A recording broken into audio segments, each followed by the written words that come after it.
Vegas lights shine bright, bad boys sitting pretty. Michael, Steve, Rob running things in Sin City. Podcast blazing truth, rhyming hard and witty. Three kings on the mic, Vegas life gets gritty. Matt Michaels dropping bombs, quick wit, no filter. Sin City's own, blending gold with the silver. Steve taking notes, every word's a thriller.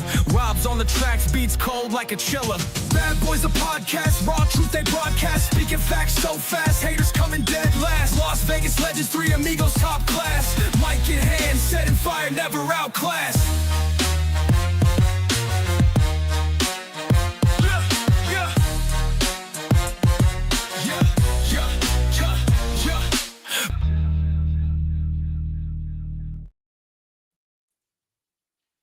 What's up, y'all? Welcome to the Vegas Bad Boys podcast. I am Sin City Steve, filling in for Matt Michaels, and as always, I'm being joined by @Vegas Trump guy Rob Bossoleri. Rob, how the hell are you, man? Just ate dinner, as you can see by all the bowls on my table there. Nice. Gotta love it, dude. This camera is never consistent. It zooms in, it zooms out. It's never the same. If I turn this on now, it's going to be right on my face. Dude, video settings, audio settings, all that kind of stuff is, it's always a mixed bag. It's never the same from week to week. No, never. Trust me, I feel you there. But, something that had the entire wrestling world talking this week that, quite frankly, is not usually the case. So this is kind of interesting, was SmackDown this week. So let's just dive right in. Let's talk about what everyone's talking about. And let's talk about that John Cena pipe bomb. I broke the fourth wall. Hey, I love all of the callbacks. Yes, it was 14 years, almost to the day from the CM Punk pipe bomb. And obviously, he regurgitated most of the promo, throwing quite a few interesting spins. But one thing did remain the same. Both pipe bombs occurred after a John Cena versus Ron Killings match. But nonetheless. Are we calling him Ron Killings? Are we calling him R-Truth? What are we doing with this guy? Because WWE is missing the mark. Ron Killings is on a tear right now. Ron Killings has the entire support of WWE Universe. You had to get Nick Khan on the line to keep him and retain him, and you're using him as enhancement talent. Yeah. What the flying fuck? Okay? He should have had a greater impact. I have to say this, though. As of this very moment, Ron Killings, R-Truth, has a lifelong record against John Cena of 3-2. So yes, he is actually he's beaten John Cena more times than he's lost to him. How many people can say that? I don't know. Look, all I know is it was a silly way to go about it, I guess. What do you do with him now? Because this is the highlight. You're not going to give him, unless you're going to put him in a title contention, which they're probably not going to do. Let's be real. Is he going into title contention somewhere? Probably not. So what have you used him for except to move a storyline along? That's exactly what it is. All right. I guess. But it's like a waste. Yeah. The same thing with Carrie and fucking Cross. Right. And Cross is it's something I saw that he was pretty heavily shown tonight on Raw. We'll talk about Raw here in a minute, but the promo itself, this pipe bomb promo that obviously did what it was meant to do. It generated a lot of buzz. You had three name drops. You had Claudio Castagnoli, you had Matt Cardona, and you had Nick Nemeth. Obviously, all three guys that Cena was pretty close with and had his run-ins with in WWE. But yeah, it kind of interesting that they're dropping those particular names, huh? They're dropping the names because these were all main event level guys. Cesaro never really was. He was at best in WWE, a tag team guy. Okay. He has the look, but that look didn't come until he got to AEW, where he looked like, holy shit, this guy could beat the crap out of somebody. But in WWE, when he had his big title run against Roman Reigns, they didn't know what to do with them. They dragged him out and they put him in a shitty suit. I remember he walked out in a gray suit. His ring attire said always. He didn't know what he was.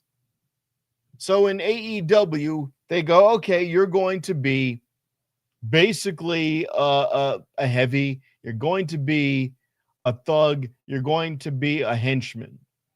And it works. It works. It works. And he found a lane.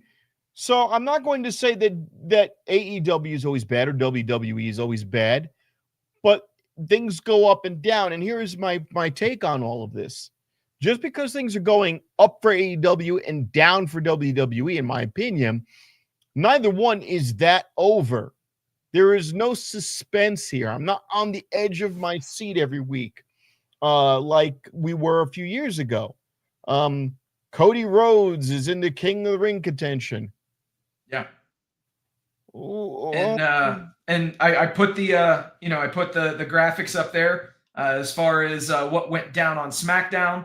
Obviously, there's the R-Truth match that we talked about with John Cena. There was the other King and Queen of the Ring tournament matches: Randy Orton versus Sami Zayn and Alexa Bliss versus Asuka. And quite frankly, you could have called those from a mile away, man. what are we doing here with these predictable endings? And also in Raw tonight, let's talk about Raw tonight with the women. Yeah. All right. So Roxy is paying dividends. Great. But she was never going to beat Jade Cargill. And let's go, counterclockwise. Jade Cargill first. Jade Cargill made that look difficult. Yeah. She made it look like a struggle. And Roxy basically out-wrestled her. But Jade Cargill overpowered her. When Bianca Belair came out and did that kind of stuff, Bianca Belair did it and made it look easy. That was the whole gimmick of her character. I'm the fastest. I'm the best of EST. And she backs it up because she makes the moves look effortless. Jade Cargill is a rusty gate. Yeah.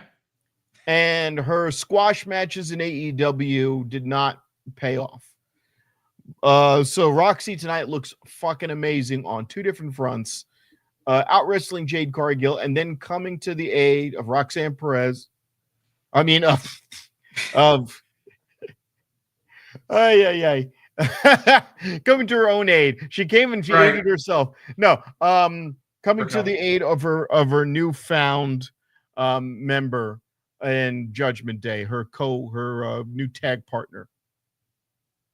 Rodriguez. Newfound tag partner, I guess. You know what I meant with that. That's evidently the latest rumor is that they're not going to vacate those titles. So it's going to be interesting what they're going to do. There would be no reason to do it. The women's tag belts are meaningless in WWE. It sucks because usually the people who hold them are really deserving. But whatever. That's it. She's going to take her spot. Liv Morgan shows up down the road and goes, "Hey, bitch," and that'll be the end of that. Exactly. Bring up that graphic one more time. Yeah.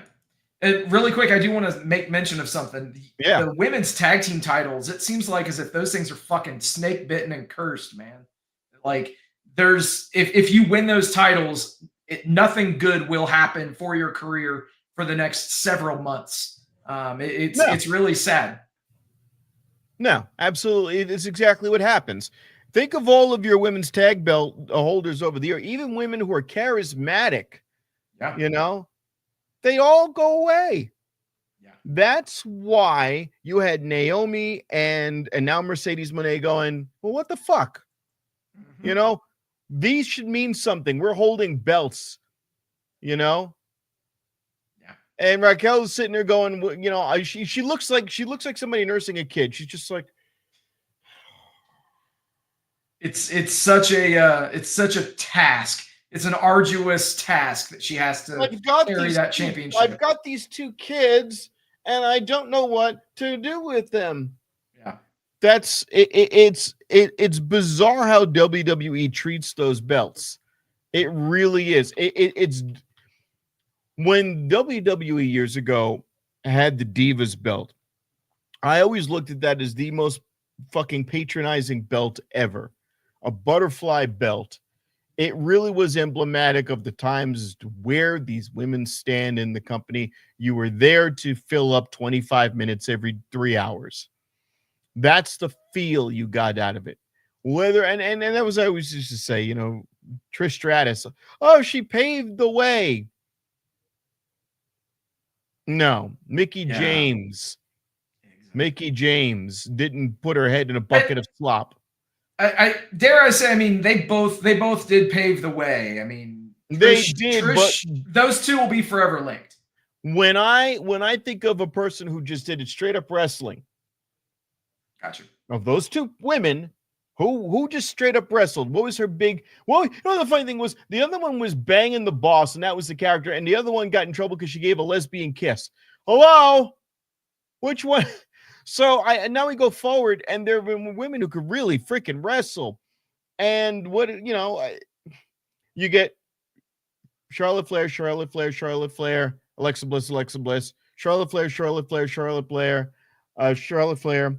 Oh, we'll throw in bank statement. Sasha Banks, will give her a few. Charlotte Flair.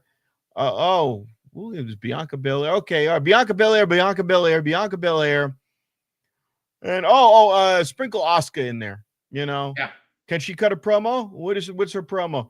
You're not ready for Asuka. Okay. All right. What do we do with her? Slap some crappy makeup on her and have her spit acid, because that's what we do with Japanese wrestlers when we can't figure out what else to do with them. So now we have Roxanne Perez being in the limelight, because why the fuck not? And are they going to use her right? No. Jade Cargill's a rusty gate, and she can't cut a promo yet. Maybe that will change. The King of the Ring tournament, and in the picture is Cody Rhodes under the King logo. Like, I wonder what we buried the lead on that one. Yeah. Well done, guys. Well done, graphics department. Oh my God. You should have put that in the center, the crown in the center, King of the Ring below. They put it over Cody Rhodes' head. Did Jay not wrestle well? He wrestled amazingly. He gave him spears. He gave Cody Rhodes a crossroads, and Cody got out of it. We had some incredible matches, but how long did it take for us to finally get a match with Karrion Kross? And he's wearing his wife's merch. The guy knows the business, and he's playing the game, and he's been more than patient enough. Oh, yes. He's been more than patient enough, okay? He had an easier time getting Scarlett Bordeaux than he did trying to get some ring time there. And I'm sure she's a respectful woman. But my word, to get in the ring. And by the way, come to think of it, wouldn't it have made more sense for him to be under Paul Heyman's tutelage? Yes. Than it would have been to have the guy who just tsunami'd you over and over again, and you just don't explain it? You want to know the craziest shit that I saw today? Is that obviously, so we saw during Raw that it would be, in fact, Sami Zayn versus Karrion Kross at Night of Champions, which is essentially replacing Dom Mysterio versus AJ Styles as Dom is injured. So very, very interesting. Rob, Karrion Kross's last PLE singles match. Do you have any idea when that was? 3 years ago, NXT. Crown Jewel 2022 against Drew McIntyre in a steel cage. Oh my God. Yeah. You know, here's the thing.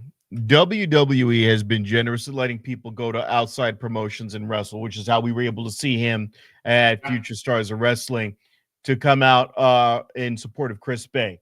So WWE are decent. They would not have allowed that under any McMahon regime. Okay, good. We're agreed. Completely agreed. Now, with that said, WWE, in my assessment, has always been willing to let talent rot on the vine.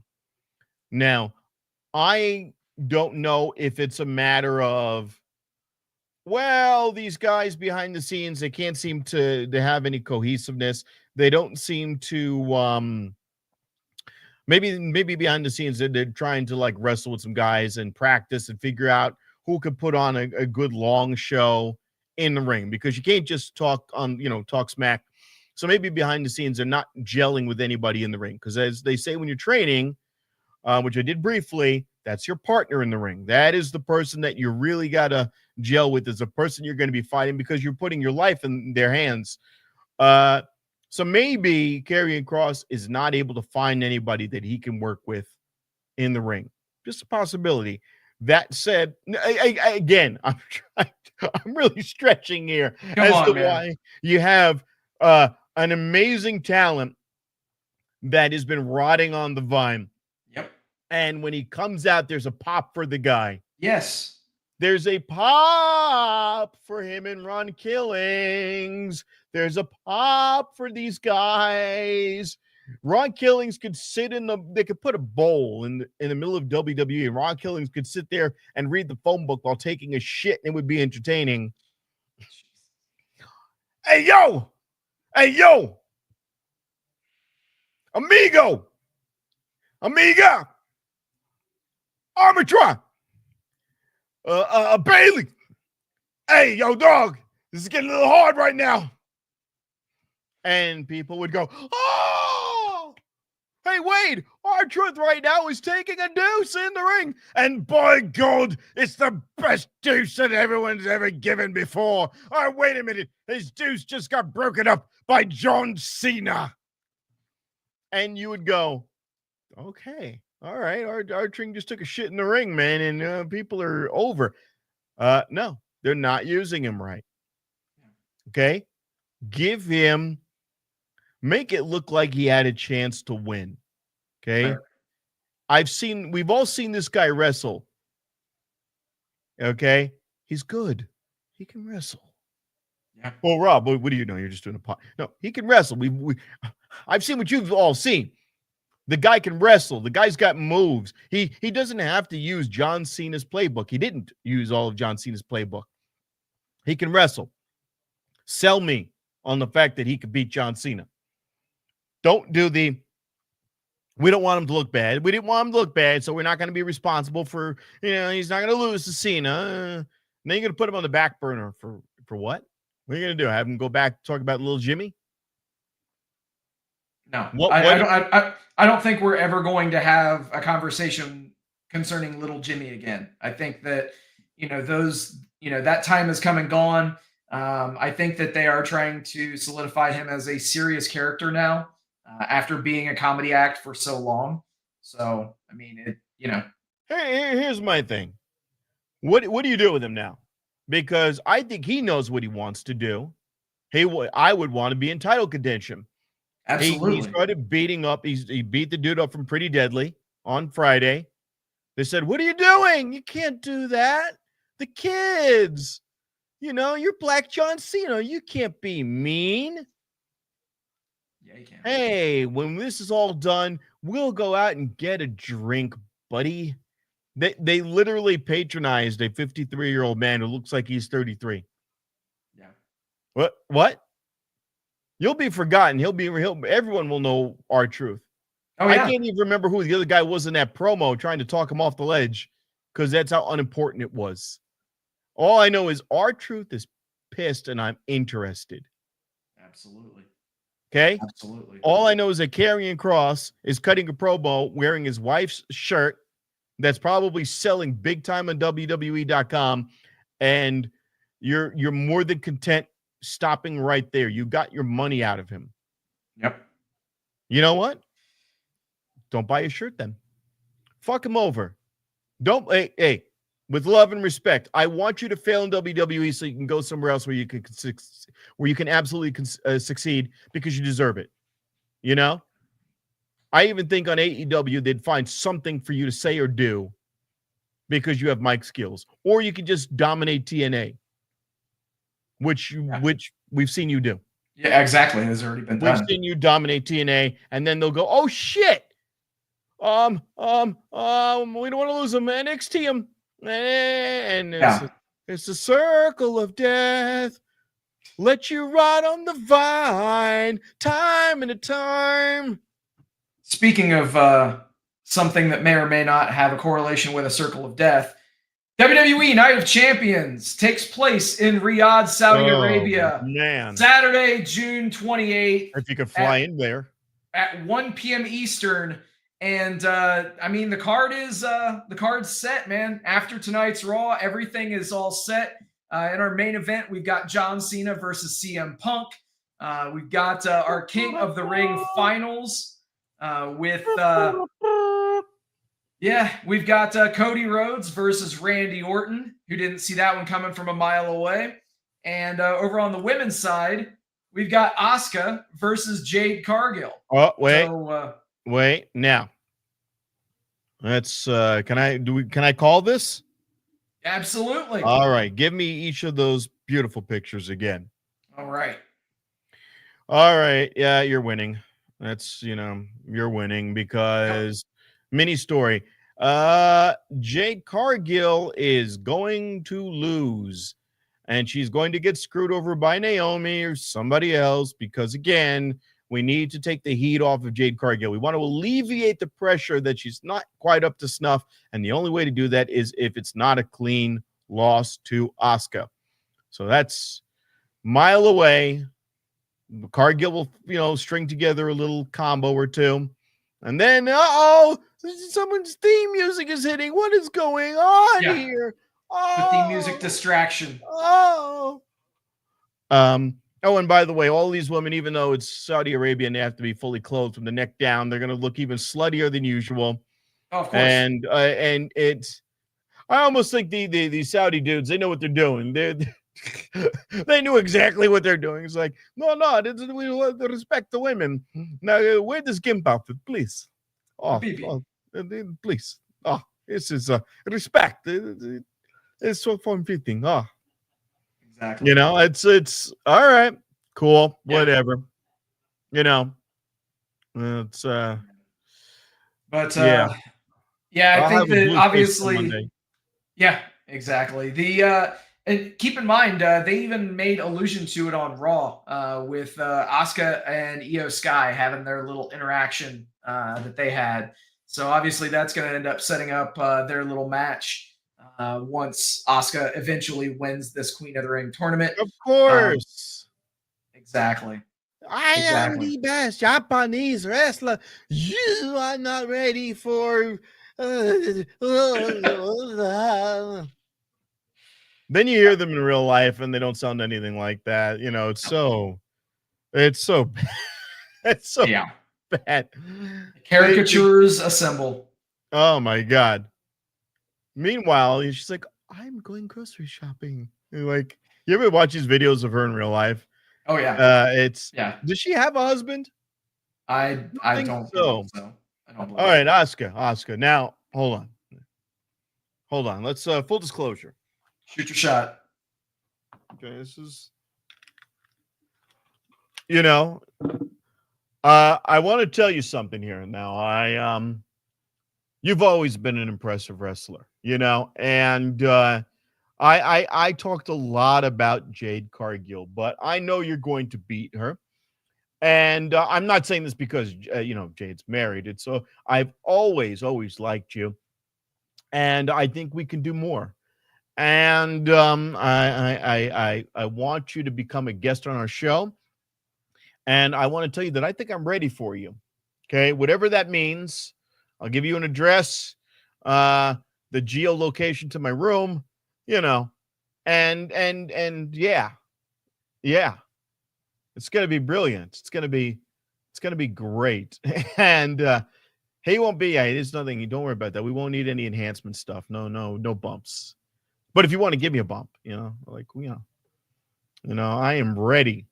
And we could take this relationship and really, start things up, and it's gonna be great. And you can speak normally. You don't have to do that horrible voice. I know you have a beautiful voice there. All right, man. That's enough. That's enough. Shit. All right, man. But But yeah, just rounding out the rest of the Night of Champions card. Like I said, Cena and Punk at the top. You've got your King and Queen of the Ring finals. You also have Jacob Fatu versus Solo Sikoa for the Men's United States Championship. Sami Zayn versus Karrion Kross. And last but not least, Rhea Ripley versus Raquel Rodriguez in a street fight. I know that you've had you've definitely had your opinions on display about Karrion Kross. What do you have to say about any of those other matches? Raquel Rodriguez, who? She's tall. She's tall. Yeah. She's tall. Yeah, that's pretty much the extent of it. But they don't know what she's another one. Rhea Ripley is goth, and it worked for her. Yeah. She did when she came out in NXT, she didn't have tattoos, she had long hair, and then she slowly became goth, and they went, fuck man, Australian Hot Topic, love it. Hell yeah. Yeah, this is working. And then Mommy's on Top and all the Spanish references, and she probably bangs like a damn animal. She broke her husband's leg or ankle. I mean, this is just, exactly. You know, speaking of Mexican references, there was a pretty decent show that happened this week in Mexico at Arena Mexico, and I'm talking about AEW Grand Slam Mexico. Obviously, it was the headline coming out of that is now it is 6 belts Mercedes Moné defeating Zeuxis to win the CMLL World Women's Championship. And say what you will, this match was interesting. We'll leave it at that. Yeah, it was a match. Tell them why you mad. Tell them why you mad, dude. Like, and the thing is, obviously, everybody's going to be pissed off because it's another belt for Mercedes. But at the end of the day, she's already logged a defense of that CMLL World Women's Championship as she defeated La Catalina 2 days later to retain the championship. So it would be one thing if she wasn't, defending the title or, if it was strictly for vanity. But, I mean, she went out there and by all accounts actually had a better match with La Catalina than what she did with Zeuxis on Wednesday. Let me chime in on this. I think we're less annoyed with her work ethic and more annoyed with the presentation. The work ethic is there. Absolutely. And the work ethic is there. And if you want to really do some long-term storytelling, you can give her the AEW belt and then systematically take all of her other belts away. And that would be an interesting story by which you go, the moment I got this belt, I'm trying to lose everything else. And then you get down to the last belt and now she doesn't want to lose it and she becomes a violent mess and blah, blah, blah. That could be interesting if you frame it that way. Yeah. MJF. Woo. Dude, I'll tell you, the MJF was an absolute heat magnet on this show. As deservedly so, man. Like, he knew exactly what to say and what to do to get this crowd going crazy. And I do have to say, though, that Mystico entrance in that match was probably one of the coolest things on this entire show. Having the entire crowd singing his song, doing his thing. It was an experience, man. It was genuinely an experience. So by all accounts, everybody on both sides, CMLL and AEW, are very pleased with how everything unfolded. And so much so that there has been talk about adding to the all-in card and rematching MJF versus Mystico in a hair versus mask match. So we'll see if that actually comes to fruition. But, dude, if that is a stipulation, then sign me the fuck up. Oh, yeah. Now, here's the thing. A lot of times with these shows, they'll do some Rey Mysterio type entrance. They'll get their best luchador to come out there and intro the whole thing. But instead, you had Hangman Adam Page come out and do an entire promo in Spanish, apologizing for his poor Spanish. He speaks better than I do. And he cut an entire promo in Spanish, thanking everyone, for allowing him to be there, allowing him to participate, allowing the AEW family to be, to allow them to be there, and in Mexico City and CMLL. It was a humble speech, and the fact, and also the optics of it. He had that whole place cheering cowboy shit. The blonde hair, blue eyed guy, most American looking guy, comes out there and humbles himself. That is some real fucking babyface shit. Absolutely. Brilliant. And so much so that the higher ups with CMLL, they had other names that they were looking at for future appearances. After they saw Hangman's promo, it's been reported to the Wrestling Observer that they really want to book dates with Hangman. Like, they want him to work CMLL shows on a consistent basis whenever possible at Arena Mexico. That's how much CMLL loves this guy. Because he did the right thing the right way. He completely what's the word I'm looking for? He endeared himself to the crowd. Yeah. And that's what you have to do. And then guess what? You get more bookings. It's entertainment. It's all about bookings and entertainment. And he did a good job. But by the way, in that same regard, I would want MJF there as many times as I possibly can get, because you want to see him lose. You want to see somebody get over on him. You want that receipt. Taking Mystico's mask and wearing it. Yes. The ultimate disrespect. And Mystico is wearing a red, white, and green Mexico-themed mask, and MJF took it off, dressed up in his red, white, and blue MVP onesie. And I feel like they've taken elements of Chad Gable, obviously. Absolutely. But I still like it. I still like this. In fact, I like it more, I should say, because it's not as sophomoric as somebody going, that clearly isn't Chad Gable. That's El Grande Americano. And I'm going, oh God, just end it. I'm so over this. It's just not over. I'm over it. It's so irritating. They have Pat McAfee every week. That's Grandy Americano, man, and I don't understand it. It's like, well, wait a minute. He's got the same ring gear, and he's got the same tattoos. Hey, look, I just shot Chad Gable, and 3 hours later, all Grandy Americano's bleeding out. Michael Cole, you're an idiot. That's not a guy. That's not Chad Gable. He shot himself out of respect to Chad. And like, oh, come on. I get it, but it's just so grating. Yeah, absolutely agreed, man. So MJF is just going straight up, fuck Mexico. America's the shit. And I love how he's hot dogging the entire match. He doesn't take it seriously. MVP's bursting a blood vessel. They do interference anyway. It's just good. It's just simple storytelling, and it's effective. Lee Moriarty could care less. I gotta say though, that 4 million pesos flying 4-way, that was a treat to watch. And why not showcase the best in Lucha Libre? And right there, I mean, you've got Mascara Dorada, a CMLL talent.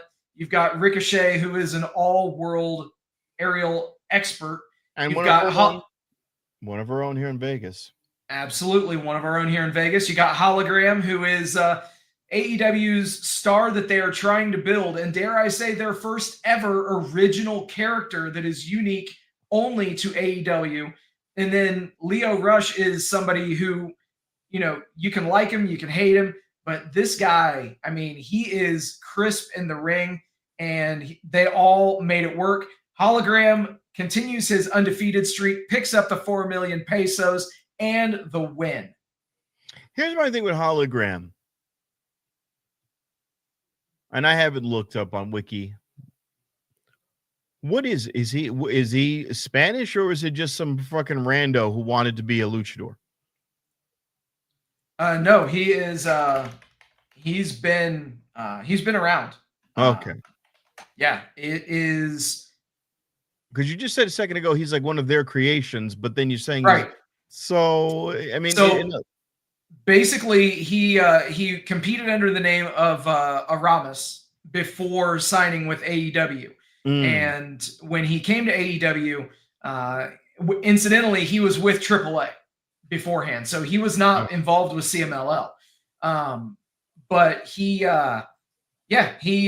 underwent a complete name change, and Tony Khan had this idea, and it kind of grew to what it is. But yeah, he's definitely been around. Looking right now, it looks like as if he's been wrestling since 2010. So Wow. Okay then. All right. And then the big match with Templario and Atlantis Jr. and Adam Cole and Daniel Garcia and the 14-man tag. I don't think I've ever seen a 14-man tag in my life before Wednesday. Was not bad, but it was a clusterfuck, so much so that when the ending happened, I didn't care.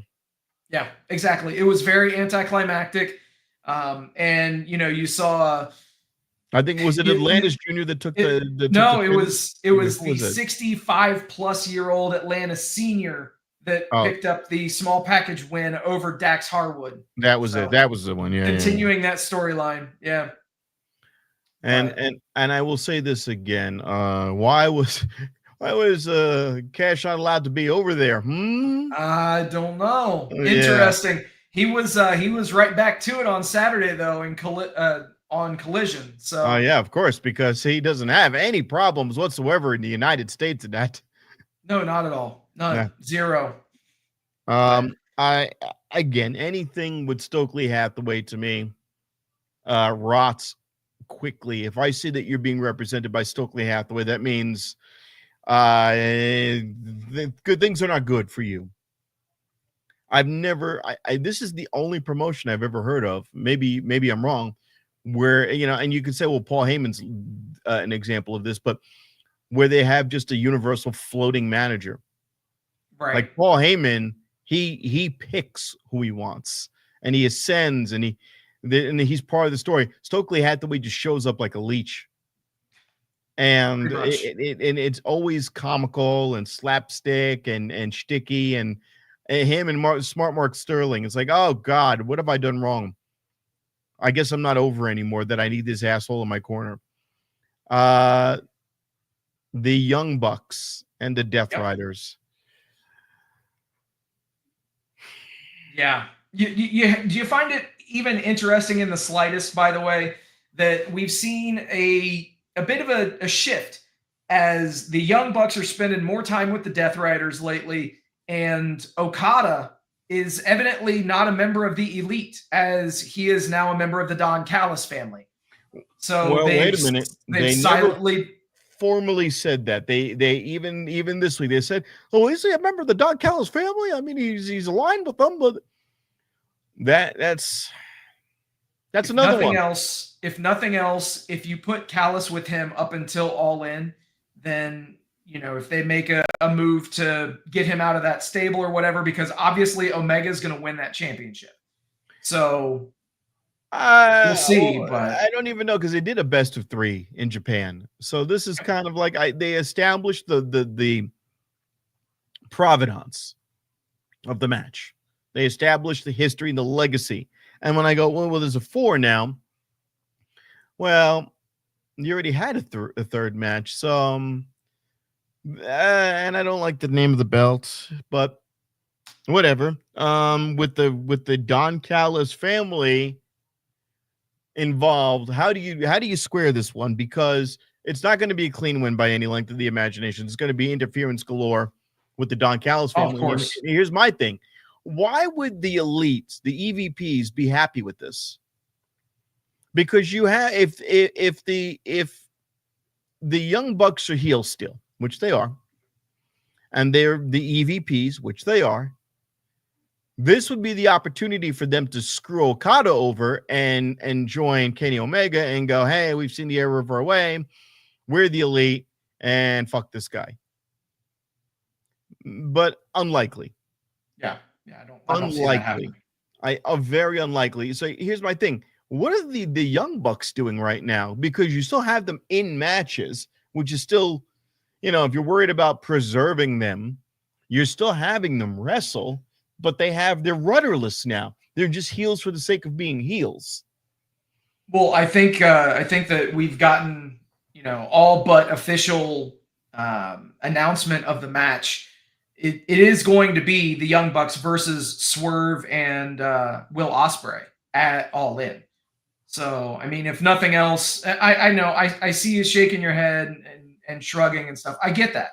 But at the end of the day, what other direction are they going to go in? So it means more for Will Ospreay and Swerve Strickland than it does to the Young Bucks, because the Young Bucks are already a cohesive unit, while those two guys are just doing it to push along a narrative that would basically intimate that if they beat the Young Bucks, they will be able to get in the corner of Hangman Adam Page and defend his honor and make sure he's not screwed over.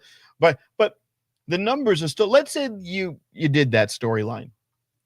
You would have to do something like break Matt and Nick Jackson's legs for them to not be able to participate ringside in what's going on with Moxley and Hangman Adam Page.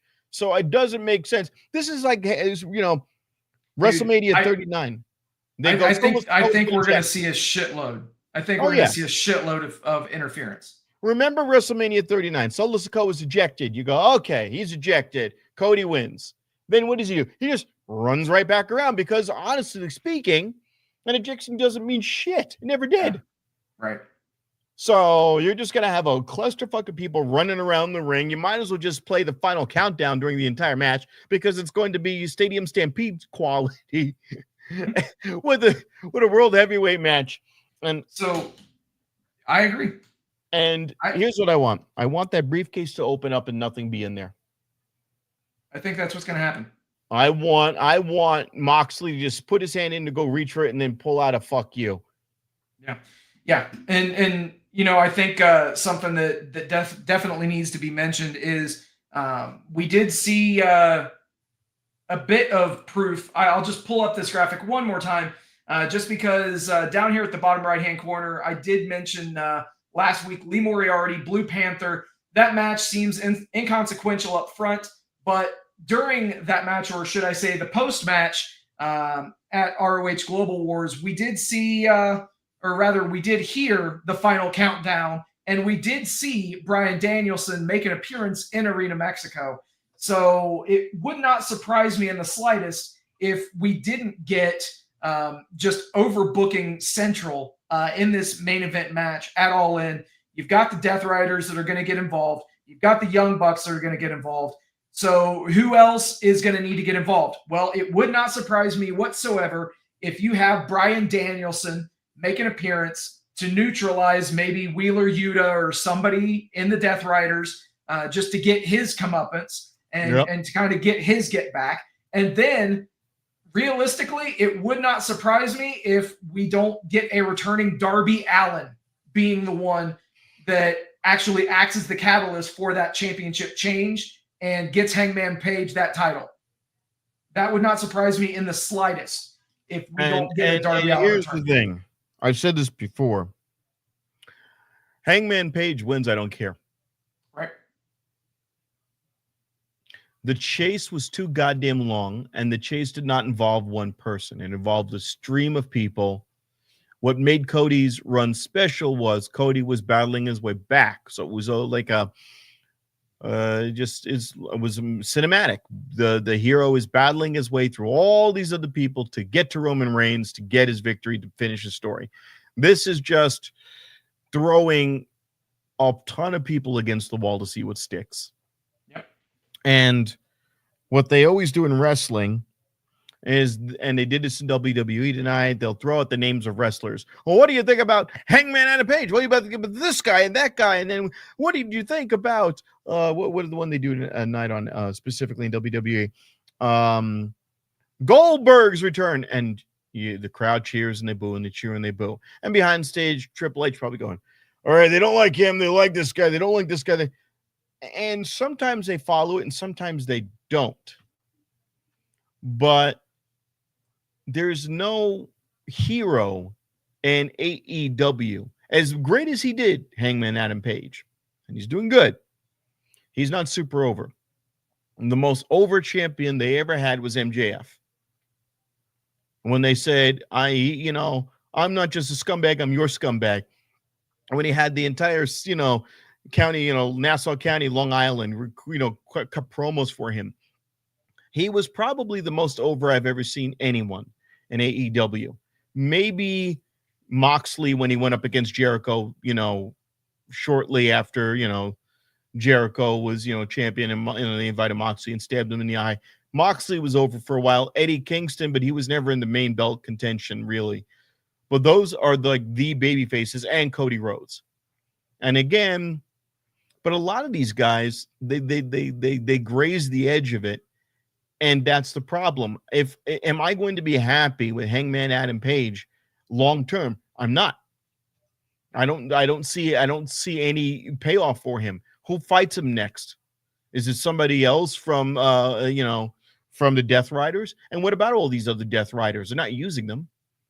They're really not using them. They're not doing anything with Claudio Castagnoli. They're not doing anything with Wheeler Yuta. Marina Shafir should be fighting Mike Bailey. I would find that immensely entertaining. I think that she can sell against a man. I think he would be the perfect one. They both have that judo background, that martial arts background. Let them do something. Let this shit organically happen. You've see, AEW accidentally discovers things and then they don't follow in. WWE, you get punched in the face with obvious choices and you don't do anything with it. And the IWC, the internet wrestling community is like, oh man, the ratings on Raw. Look, if the IWC is constantly putting out that the ratings on Raw are shit and that Triple H is shit, eventually where there's smoke, there's fire.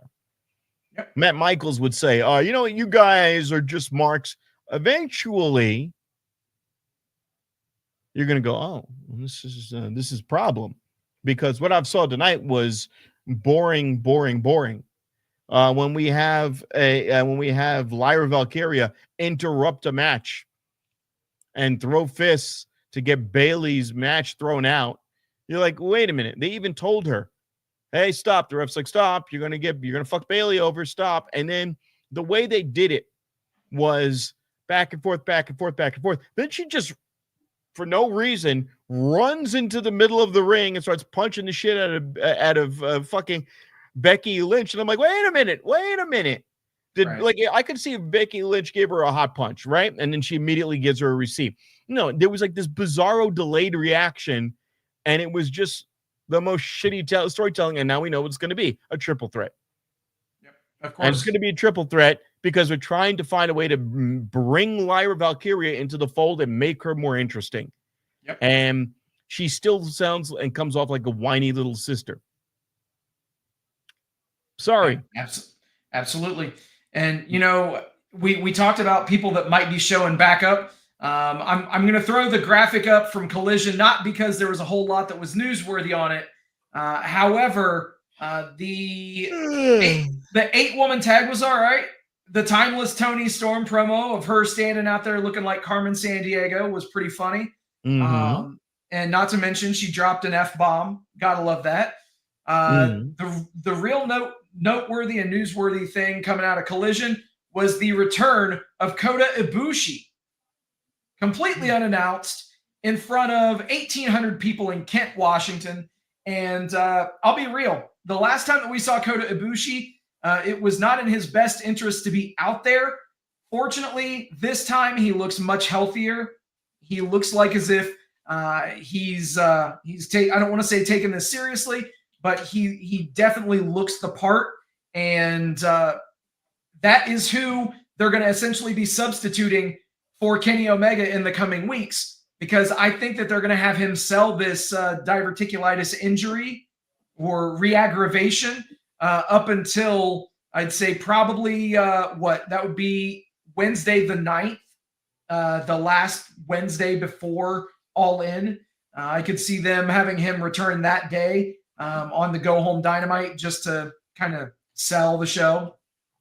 But Here's Kota Ibushi back in fold. Here's another one. If Kenny Omega's story post-belt, whomever wins, does not involve some reunification of the elite or some attempt to make a super elite, bring them all together and have a faction of baby faces I'm going to be super annoyed because what the fuck are we doing?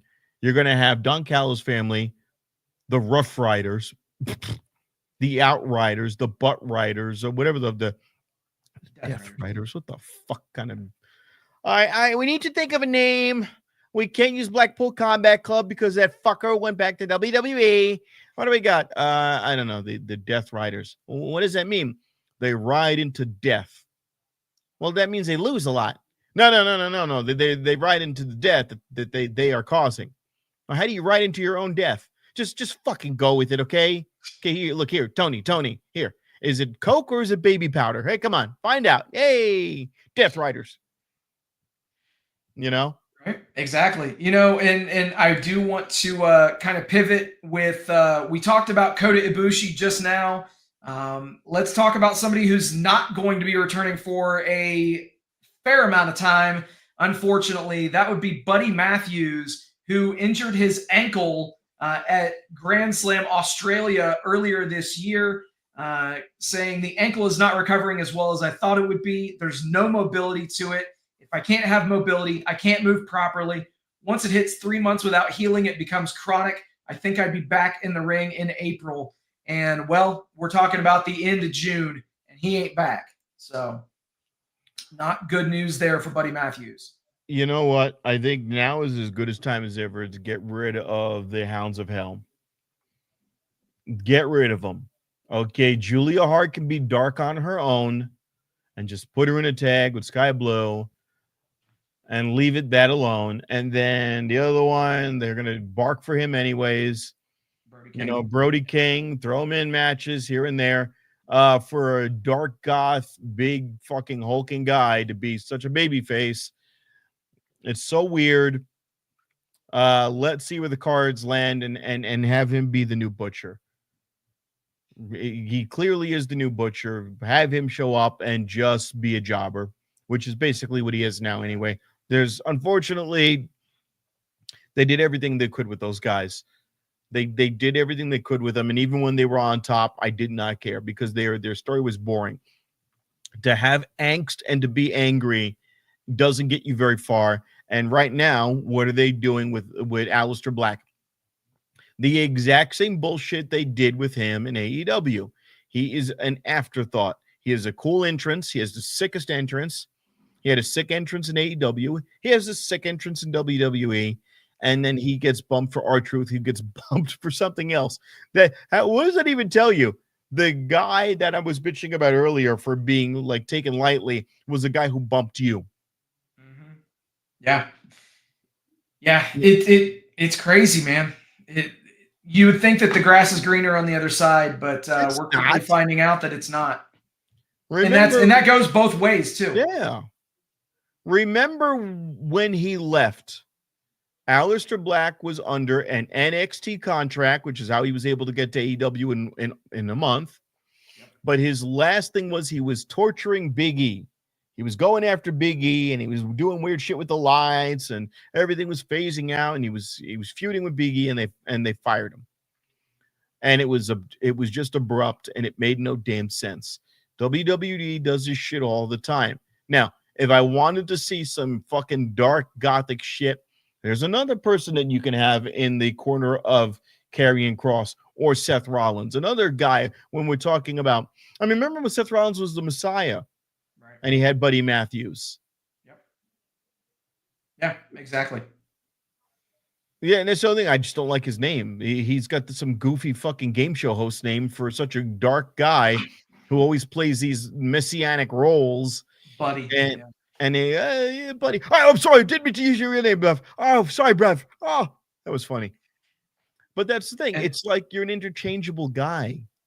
Yeah. A lot of these guys are. Aleister Black is interchangeable. Could he do well? Sure. Yeah. What does a dark, brooding guy need with a belt, though? That's the problem. Why would a dark, brooding, miserable guy need with the belt? What is the story going to be? I want the belt to keep it away from all of these, fucking prima donna characters. The only thing that would make sense would be he wanted the belt so that he could have bigger influence over the audience, or something of that nature. Like holding a championship guarantees me time on the show. So thus it allows me to spread my message and indoctrinate my followers. But he doesn't even have a message. Right. But that's the thing. That's what I'm saying. Like, that's how you could work that, lusting after a belt to somebody like an Aleister Black. When they had one of the last feuds, it was a terrible match. And it was when we got to see Uncle Howdy in ring for the first time. When we had that neon blue light match between LA Knight and Bray Wyatt. Oh, the pitch black match? Yeah, you could do something like that where you have a guy like, let's say, Logan Paul piss off Aleister Black and he's being obnoxious, and now he shoulder bumps Aleister Black and goes, get the fuck out of my way, and then Aleister Black lays him out with a fucking black mass or whatever. You could do that. Maybe. But again, he's not going to go. And also Miro, Rusev. Why is Rusev still fucking around with the goddamn Alpha Academy? What is he doing? Spinning wheels, bro. They already made fun of him. Oh, I am the gods. I am redeemed. I'm this. He goes, oh, are you now? The way they even answered him, it's like, oh, our response to your, proclamation is that you're a whack job. We don't take you seriously. We do not take you seriously. We do not fear you. Okay? You have Tozawa sitting there posting up on him. This is stupid. Yeah. You were supposed to come out with CJ fucking Perry. I rub one out to her. You beat somebody up. She goes, Rusev crush. You crush. Game over. Done. That was the fucking gimmick. The gimmick is not you being angry. Angry doesn't work. Nope. Why are you angry? I'm angry because I did not get respect. Okay, why didn't you get respect? Because I didn't get time. Why didn't you get time? Because the people didn't like me. Well, whose fucking fault is that? Right. That means it's either the promotion's fault for not promoting you right, or you just are boring. And being angry isn't entertaining. Yep, exactly. Yeah, you need more substance to the character for sure. Also, just to kind of keep it moving here, you mentioned we talked about the WWE Women's Tag Titles. Latest rumor out there is that the AEW Women's World Tag Team Championship belts have been commissioned and will be debuting very soon. So, I think that you kind of hit the nail on the head with what they need to do with Julia Hart, spin her off from the Hounds of Hell, have her be in a tag with Sky Blue. Right there, you see a couple of other tag teams that are pre-made, that are ready to go. I mean, well, the one on the right's not there anymore because you've got Ty. Right. Ty is back, Yeah. So that again, Harley Cameron. Oh, sorry, Harley. She's got a broken nose. So, but Penelope Ford and Megan Bain, and then obviously Anna Jay and either Ty Mello or Harley Cameron, either one. But yeah, absolutely. We'll see what happens. Hopefully this means that they'll actually use more women on their show. And realistically, there are quite a few areas that they could add to the show. As of right now, there is one thing announced for Dynamite this coming week, and it's not even a match. It's the return of Kota Ibushi. We don't know if he's going to be in a promo segment. We don't know if he's got a match. We don't know what's going on. My English is good. Peeling the curtain back, we're recording this show on Monday night. So they are going to be announcing everything over the next 24 to 48 hours, which, as we've said numerous times, that's not how you draw for a TV show, man. That's not how you sell tickets. People want to know who's going to be showing up. As a comic. People want to know who's going to be in the building. Yeah. And they want to know that shit before they buy a ticket. And if everybody will notice, when they stopped the crazy blitz at the end of Dynamite, which we all made jokes about, with Excalibur rattling off 3 weeks of Dynamite matches at some times, at least we knew who was going to be in the building. After they stopped making all those matches that far in advance, people stopped buying tickets to your fucking show. Mm-hmm. I don't think that there's that can be understated just how important that truly is. So, well, here's what I will say. If you don't care about something, I don't care about it. When you care about something, I care about it. When you care about something and I stop caring about it, then you need to stop caring about it. All right? Now, if you have some long-term storytelling going on there, Tony, and whatever fucking writers you have chained to the, inside of a fucking truck, WWE, you guys are getting pie-faced with how obvious these choices are. And you're not paying attention. So the only thing you got going for you is that AEW is not doing a better job. They're doing the same mediocre job. They're slightly better. But also, you should be worried when somebody says Claudio Castagnoli and your WWE audience goes, oh, Nick Nemeth.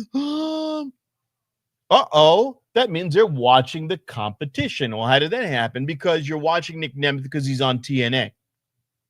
And Claudio Castagnoli, your fans are a little bit more educated than they once were. Now, Matt Michaels are going, no. That means they're watching. yep. There should have been dead silence when he said Claudio Castagnoli. And when he said, and again, Cena is very Michael Cole-esque. Like things that would nobody else would be surprised about is just like, I'm breaking the fourth wall. All he did was say, cameraman, shoot over here. Right. And he mentioned the three guys, but he said it when he told the cameraman to, take him in this scene. I get it, but he's not the first one to mention AEW specifically was Sami Zayn. Yeah.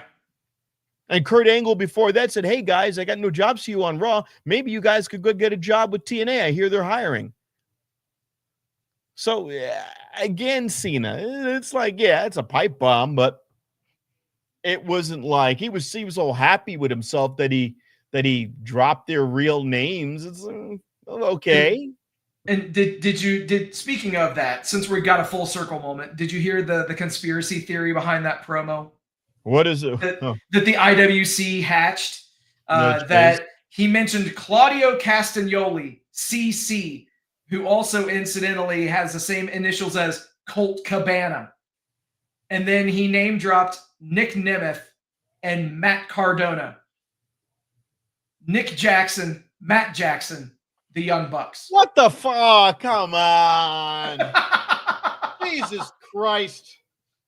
What the fuck is wrong with this fucking world? Fuck out of here. Look. First of all, you know why that happens? Because the IWC is looking and reaching out for any little bit of creativity because they're not getting it. Exactly. You're not getting it. That's why men watch porn, because they're not getting it. And they're not getting it because they watch porn. And it keeps going around in circles. So they're creating all these crazy stories. And then the WWE goes, all right, we're going to have John Cena do his own little pipe bomb.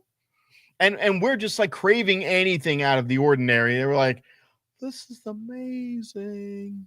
And then he goes, oh, who's going to cut my mic? Of course, because it's all planned out.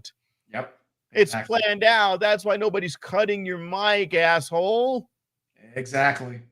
Because it's all planned, scripted. It's scripted. It's a work. I get it. With Cena, when it was, what's his name? When it was CM Punk, we were like, ooh. They cut his mic. Yep. Because he was talking shit about Cena back then, and about all the backstage politicking, and it was like, whoa. Yeah. Now, was that a work? The fact that I'm not certain, the fact that they would go into AEW and have a match, have a feud with MJF, where he goes, is this? Where even he went, is this a work? Is he for real? Those are the moments. I need to know as a fan whether or not what I'm watching is a work or a shoot. Yeah. When your guy rattles out names, you're not going to, well, let's say they had to pay a fine to AEW for you and TNA for using their names. Well, TNA, no. Nick Nemeth they're not going to pay any money for that. They practically own TNA. Exactly. Claudio Castagnoli, how much are you going to spend for the use of that name for 3 seconds? Huh? So it's not a work. It's not a shoot. It's a work. I know. Exactly. Yeah, it's definitely it's definitely a work, man. It's But a work. yeah. But I do have to say this, and I'll go ahead and get this thing going right this minute.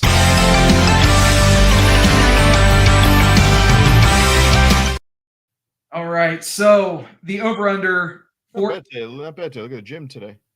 There you go. There you go.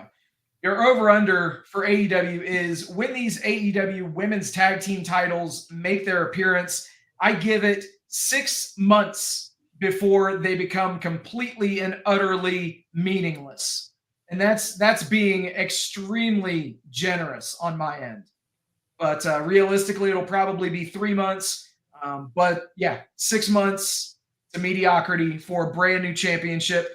But something that New Japan Pro Wrestling hopes is not mediocre is going to be Aaron Wolf, the 2020 gold medalist in judo at the Olympics, signs with New Japan Pro Wrestling, and he will make his debut January the 4th at Wrestle Kingdom 20. You know, it's really funny how some promotions will take somebody who is a gold medalist or is an Olympian at all, and they change their name. They remove any and all link to their professional accomplishments just so that they can market the name. Whereas New Japan Pro Wrestling, they say, okay, we're going to keep this guy's name as it is. Say whatever you will. Aaron Wolf, you know, it is what it is. But the fact is, they are going to be able to play on his Olympic history, on his medal, and they have a built-in storyline for him to walk right into New Japan Pro Wrestling and to start with. So I think that this is going to be a good situation for them, especially, again, the dude was a gold medalist in judo. It'd be different if it was in like fucking speed skating or some shit. But obviously he's going to be able to work those things into his moveset. And in a promotion like New Japan, where judo and strong style is so prevalent, I think that this is a guy who could be an IWGP champion within the next 4 years. He needs a personality. Absolutely he does. And he needs to develop a character. Now, Kurt Angle was Kurt Angle, and the only goofy thing they did was give him those goofy wrestling boots, those big laced-up wrestling boots. But they made him a nerd. They found something for him to do. He organically he became something great. Chad Gable was supposed to be Kurt Angle Jr. And he had the tag team for people forget how long Chad Gable's been doing this. Like, God, he's been WWE 10 years at least. Yeah. It's been a fucking eternity. Oh, yeah. And, you know, they used him the same way. Isn't Jeff Cobb he's a former Olympian, yes. Yeah. Now, he's the other example, though. He's the one you're talking about where they don't know what to do, and they're just like, you're here. Yep. And they'll make a quick mention of it. They've had others too. But yeah, that's the latest example. Popular ones though were the ones that I'm an Olympian, and this is my name, and unfortunately on both examples of success, it was you're a nerd. Right. And incidentally, they both have essentially the same type of theme music. And the it's awesome. Yeah, why not? But you know what else is awesome, man? Sometimes you got to take a dump.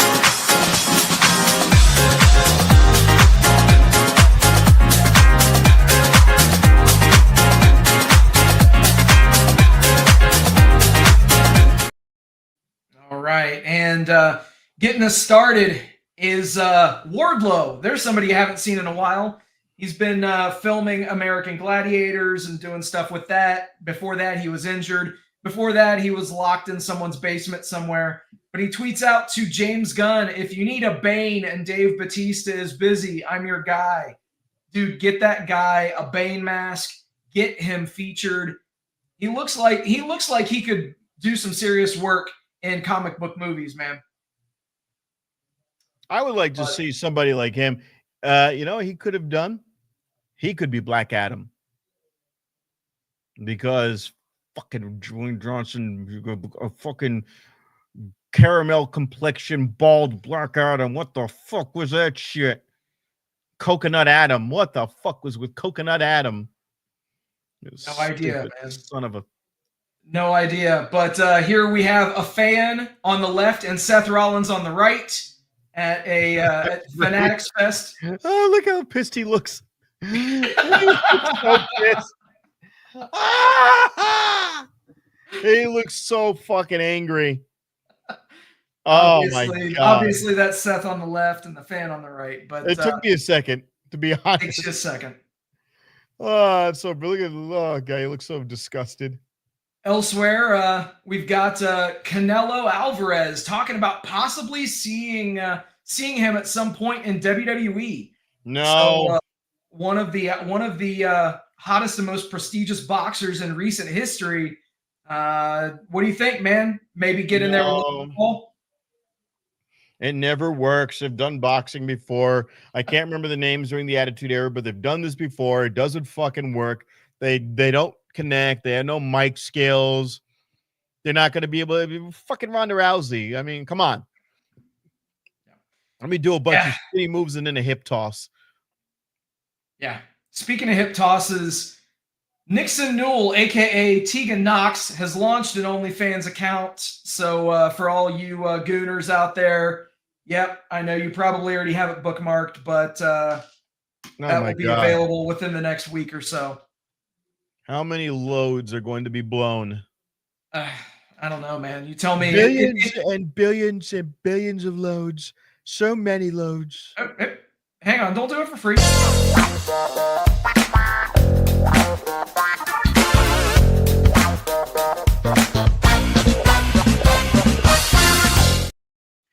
Thank you, Deacon Hard Knocks. I'm going to knock your head into the headboard many, many times. Believe me, okay? You know what? OnlyFans. I am your only fan, and to be perfectly honest, you're one of billions of my fans, okay? But that's all right. Together, we will make your wrestling pussy great again. We are going to make it beautiful. It's going to be tight. It is going to be full of presidential freedom, okay? And I'm going to give you pardon after pardon after pardon after pardon for each and every one of the hundreds of times that you'll be coming at my house this weekend. You'll be coming over and over and over again at the White House. It's going to be the whitest house, the whitest coverings, the whitest sheets, your whitest face. And it's going to be pearl necklaces like never before seen, okay? So many pearl necklaces, Tegan. We want to thank you for doing your country proud and realizing it was time to get out of the ring and to let me get in your ring. Thank you, and God bless you for all that you do and all that you're about to do. And you're going to be doing a lot. Believe me, you're going to be doing a heck of a lot tonight. It's going to be, like I told the leader of Iran, it's going to be quite honestly easy. The first time it's going to be difficult, but the next time it's going to be quite honestly easy. And once I'm in, I'm going to be there for a very, very long time. So to be honest, you don't even need an OnlyFans account. Just come to 1600 Pennsylvania Avenue. All right, that's enough. All right, had to cut some good speaking. Excuse me. Hey. El Deportivo. Had to cut him off, man. Had to cut him off. But elsewhere, speaking of, we talked about this on the Father's Day weekend edition. Man, Katie Forbes, Rob Van Dam having twins, man. Not just having one. They got twins on the way. So Rob Van Dam, Katie Forbes giving birth to a tag team. Gotta love it. You know, I mean, I guess they planned that because they've been going on for a long time. Because when they were wrestling in TNA, that was like 7 years ago. Oh yeah, that was a while ago. So I mean, God bless. Now, do I break the fourth wall in real life and do a shoot here?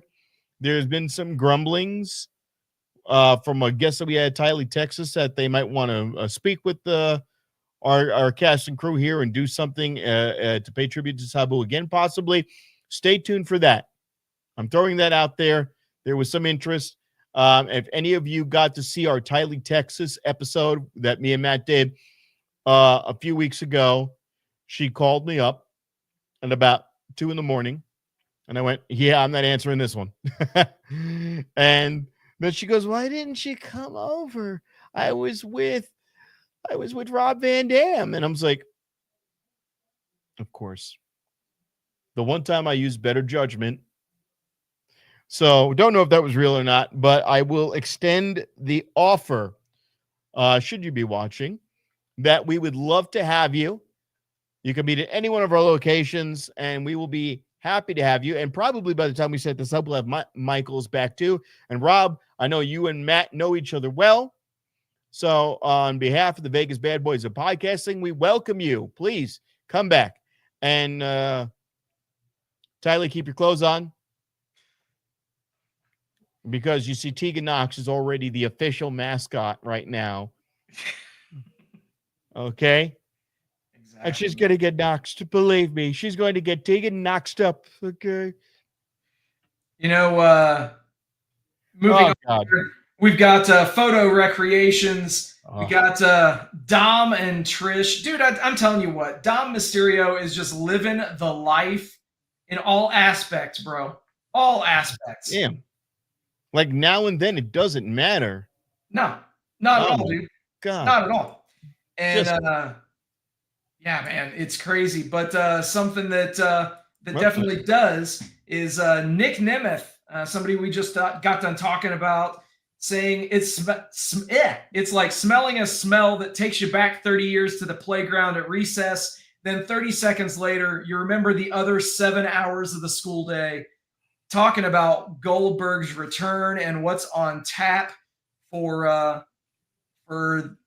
Saturday night's main event and Goldberg and Gunther.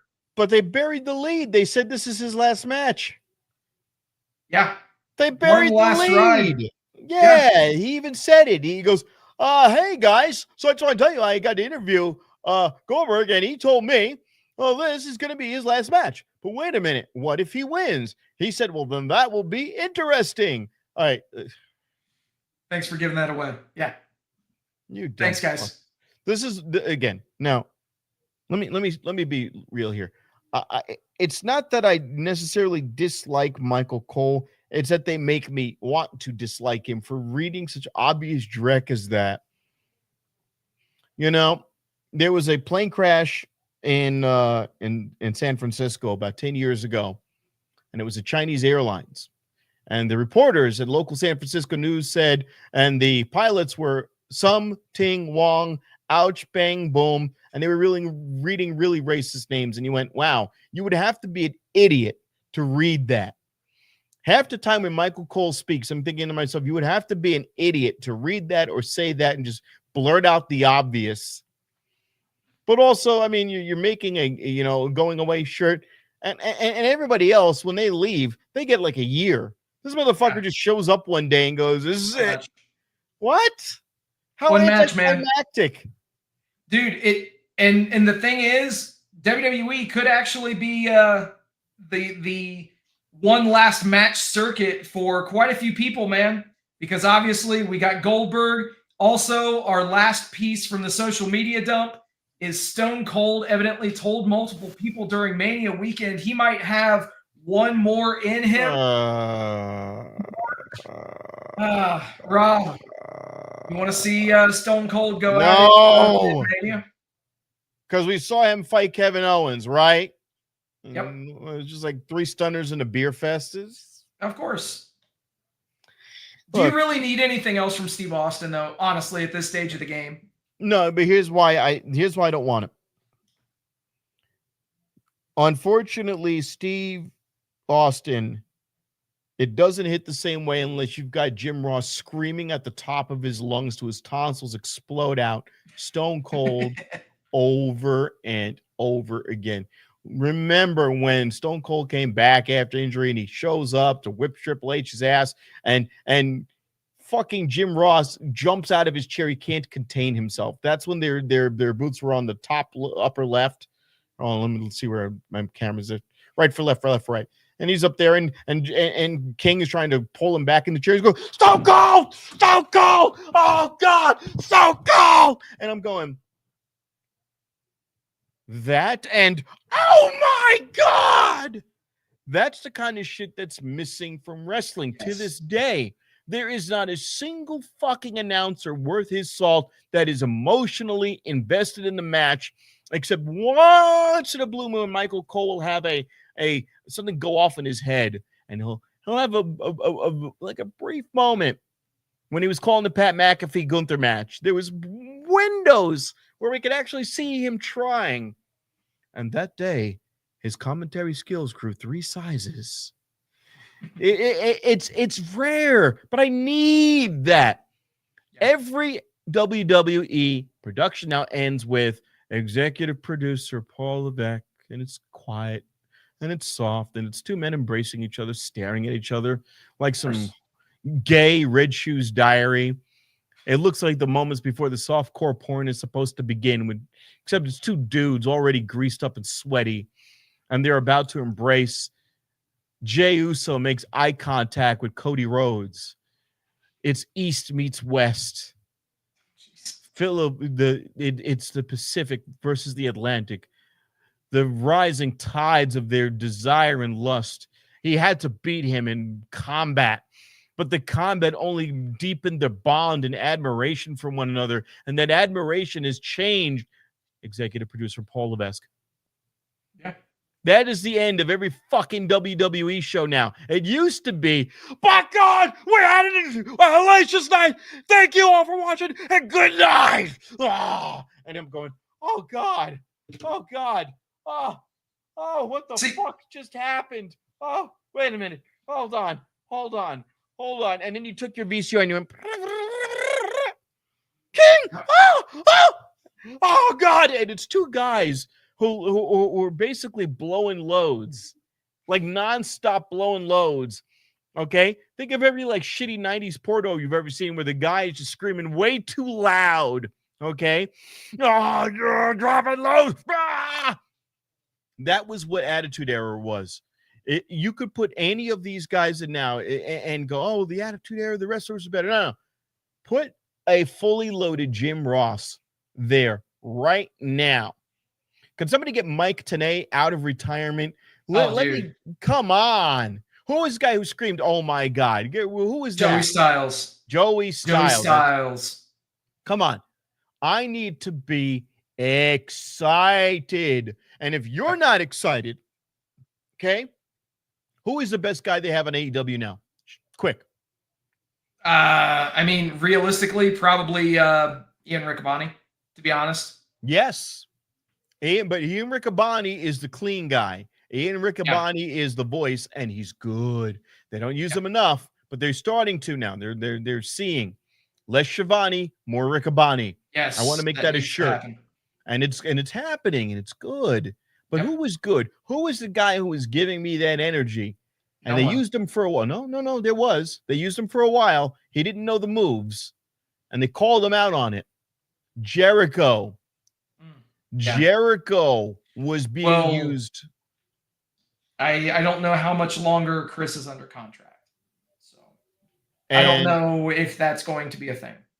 And probably not. Now, can he do it? And would I be entertained watching him? Want to do it. Exactly. Because it would be a downgrade for him. A monster downgrade.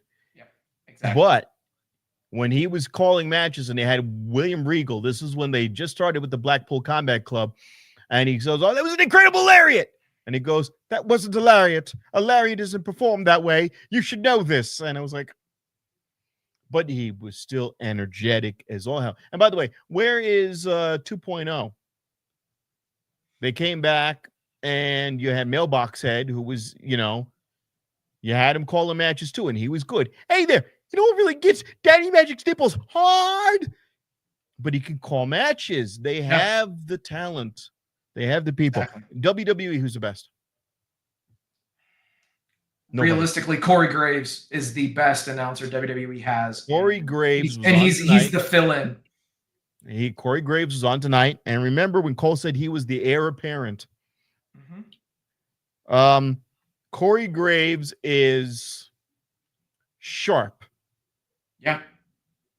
But their most entertaining guy right now is Pat McAfee. Pat McAfee and get rid of Tessitore. They should just have Corey Graves. I don't know if they didn't like the energy of having two heel commentators on at the same time. But there's a reason why Corey Graves, you have not been let go altogether, because he damn well they could easily drop you. So there's a reason why they kept your ass around. Be patient. That said, though, Wade Barrett, not necessarily bad. Didn't see that if you would have told me 15 years ago, the guy from the Nexus. But all right. Yeah. Yeah, man. It's crazy. WWE, they love putting up those closing credits for us. We have our final thoughts, so let's actually dive right into those right now. Rob, where can people see you over the next week? Where can people go to get a cameo? Where can they follow you on social media? Yes. All of it. There's a lot of things. So on the 5th, La Jolla, East Flamingo, 8 o'clock, the Vegas, 4 Horsemen of Comedy, myself, Lex Las Vegas, Mike Steegs, and Khalil Mack will be performing on the 5th. Very importante. On the 3rd Thursday of every month at La Jolla is a burlesque show. And these women are fucking gorgeous. You want to go there. Members of the 4 Horsemen will be performing in the middle of the burlesque show. I was there this Thursday. It was a spur of the moment. So that should be, if I'm not mistaken, my math is correct, the 17th of July. Look at my social media page. It says it right there, Rob at Vegas Trump Guy. If you go to my socials, you will see my Cameo page on Instagram. Please come out and book. Now, book me to, I'll say whatever you like. On next Monday, I will not be here. On Monday, I will be at the bonfire. Now, obviously, I want you to watch this show, but I will be at the bonfire. If you want to break away from your computers, as I see tonight, you did. Go on to the to bonfire, 8 o'clock. Show run by Mistress K. And it is a comedy contest, and the grand prize will be $800 for the best comedian. So please come out and support your boy. This is going to be uploaded afterwards. Listen to us, Mistress K, 8 o'clock. Look at Vegas Trump Guy, or Google her, or look at her through the social medias. Now, on July 4th, I know I'm bouncing around. July 4th is going to be on a Friday. And that will be Dirty at 12:30. I'm trying to get on that stage. That is not confirmed yet, but keep your eyes peeled for that. If you go to Dirty at 12:30, and I am going to be there on the 4th, if I'm able to make it there, I will not disappoint you. It is going to be next level. We're going to try to take the whole act and bring it to another level. So stay tuned for that. But the 5th, abso-freaking-lutely, and the 30th, we've got 2 shows. And right after this, I might head over to Backstop Comedy, because right after this is Backstop Comedy in Boulder City.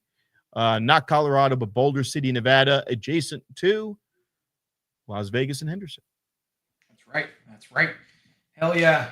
Keep up with Vegas Trump Guy, Rob at Vegas Trump Guy on all of the socials. And as for me, I just want to say thank you to all of you guys for hanging out with us tonight. Thank you for liking, sharing, subscribing, doing all the stuff that you guys do. We appreciate each and every one of you. Also, very special thank you to all the brave men and women serving this country, whether you're doing it on lands, foreign or domestic. Thank you for doing what you do so that we can do what we love to do. And last but not least, repsports.com, reppsports.com. Go there for all your pre-workout, weight loss, and general energy needs. Again, repsports.com. Use promo code Vegas at checkout. Save yourself 10%. And lastly, I do want to give a shout out to local promotion, Future Stars of Wrestling, who's having their Scars and Stripes event Saturday, June 28th, live from the FSW Arena.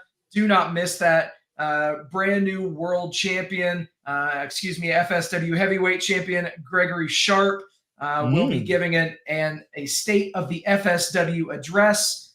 So there will be a lot of stuff going on there. Also, check out the DeFalco files. I've been doing those with Joe for the last few weeks in Matt Michaels' absence. And we'll be recording another one of those tomorrow. So when you hear this, keep your eyes peeled to your audio feeds. Wherever you're hearing this, you'll hear that as well. And now, Rob, our podcast friends going to be able to see you on Saturday? They will not be able to see me, unfortunately. All right. I will unfortunately not be at that show. I will be finishing up with my job, my shoot job, but I will be watching it live on Triller as soon as I am out of work. So nonetheless, that's always another option as well. Check it out on Triller Plus. But yeah, Rob, we made it through another week, man. Hell yeah. All right, you guys, thank you again for hanging out with us. And until next time. Did any of you have a great time tonight? Yeah. With that, everybody, thank you for hanging out. We'll do it all again next week.